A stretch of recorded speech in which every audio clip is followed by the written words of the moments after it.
Starting a new unit, we're going to be talking about ecosystems and food webs and biomes, but today is primarily focused on our ecosystems. So our goal for this lesson is to understand how organisms interact with and respond to both biotic and abiotic components of their environment. That being said, everything that surrounds you makes up your environment. All organisms live and depend on their environment. So if you are living, you need your environment to be a certain way in order to keep surviving and thriving. Now with ecosystems, it's going to include all living and non-living parts, okay, as well as the interactions between them. We're going to talk about non-living and living, and that refers to our biotic and abiotic in just a second. Now, organisms interact with each other as well as with other organisms in their own species. So, in an ecosystem, we have to talk about how those species are actually interconnected in an ongoing relationship with each other. What happens to one species can and does affect another species. So, we've got multiple types of ecosystems. We've got forests and grassland, we've got mountains and deserts. We also have water ecosystems, okay? We are going to talk about those too. First, before we talk about these different ecosystems, let's understand biotic versus abiotic factors. So, please click play on this video in the actual PowerPoint. Again, can't play the video from here. You have to go into the PowerPoint, pause this video, and play it.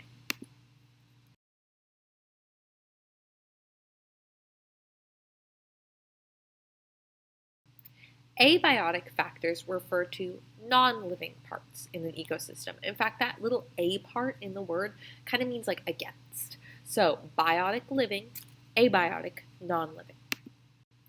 Abiotic factors include everything from like wind and water, atmosphere, sunlight, temperature, soil.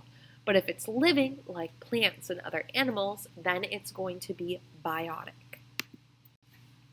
Now, with our habitats, ecosystems contain different habitats, and habitats are places where an organism lives. Habitats supply all of both the biotic and abiotic factors for an organisms. Now, different organisms need different habitats. We don't just like dump a polar bear in the desert and go survive, right? Its habitat is not a desert. Habitats all supply the same basic need, the need for air and warmth and water and food. Okay, so our habitats are going to supply all those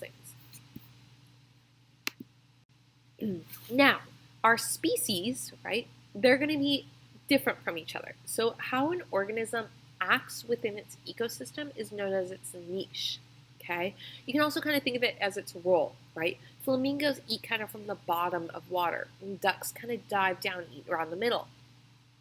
Okay, all these different species of birds, they all are relying on very similar habitats. However, their niche and where they feed off of is slightly different.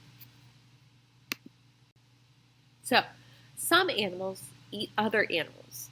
Some eat plants. Some plants grow in sunny areas, some grow in the shade, right? Worms and bacteria break down those organisms within the ecosystem and recycle their nutrients. This leads to our biodiversity. So this picture here is just showing a bunch of different organisms with their teeth, right? What they feed on changes the traits that they have. So a habitat versus a niche. A habitat is the place where an organism lives out its life, aka, right, doesn't live in the desert, doesn't live in a forest. A niche is its role and kind of what it does in the community. How does it obtain food? Like, what does it interact with, right? A wolf is going to like eat other smaller organisms. It's not like, oh my goodness, the wolf is running around and eating all the flowers, right? Its niche is different from that of a bunny. Okay, so biodiversity refers to the variety of life in the world or in a particular habitat or ecosystem. So looking right here, right at this picture, we have a huge amount of biodiversity. We've got humans and butterflies and bees and trees, right? That biodiversity is kind of like how everything is just working together. Quick video for you guys, Dr. Binox on ecosystems. Please click play on that one. You do have to go to the PowerPoint in order to link this one.